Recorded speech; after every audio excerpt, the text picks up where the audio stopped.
Professor Emeritus of Harvard Law School, Alan Dershowitz, joins me. Nice to see you again, sir. Steve Witkoff was inside the room doing all the negotiations for the United States.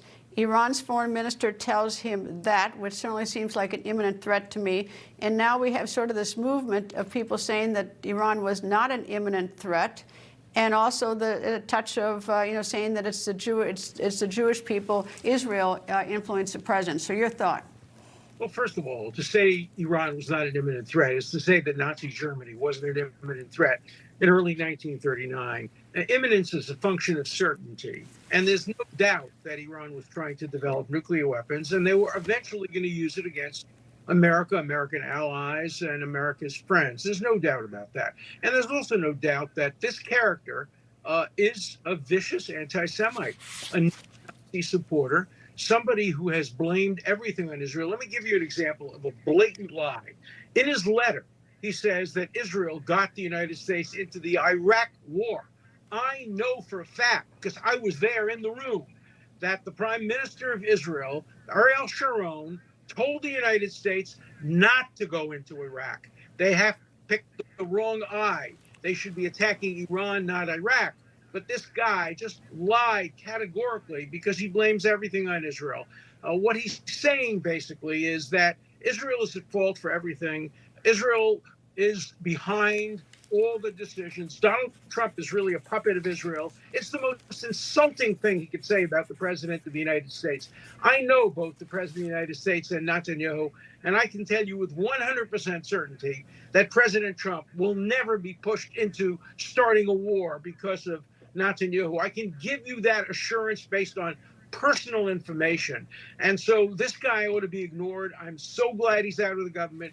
He is relegated to the dustbin of history. He's now going on Tucker Carlson, where these two Nazi lovers will make love to each other rhetorically and blame everything on Israel. This is an attempt to try to hijack the Republican Party, to try to turn the Republican Party into what's happening with the Democrats, with the extreme left. Now you have the extreme right trying to turn the Republicans into an anti-Semitic party. It has to be resisted. President Trump is right. The country is better off without this guy, without him, and we'll hear it, because we're going to see tonight on Tucker Carlson, you're going to see him make other anti-Semitic statements and just repeat what he says. His whole theory is that Jews are to blame for everything. This is Nazi Germany back in 1935, repeated in the United States of America this year. It has to stop. I'll tell you where it's like, for me, it's like, is that I don't want to give oxygen to anti-Semitism. I just don't.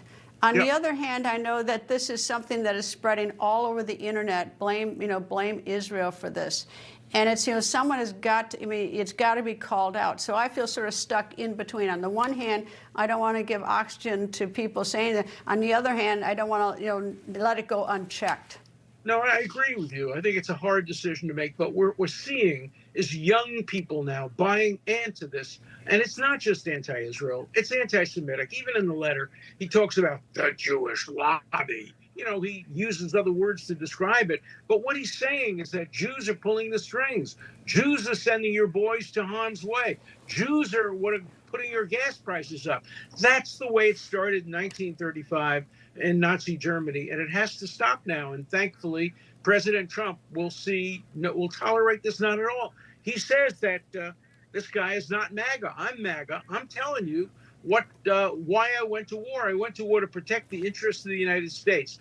Whether it was tomorrow or the next day, Iran was certainly going to be building nuclear weapons, and you don't wait until it's imminent. If you wait till it's imminent, it may be too late. You attack before it becomes imminent, while you have the advantage.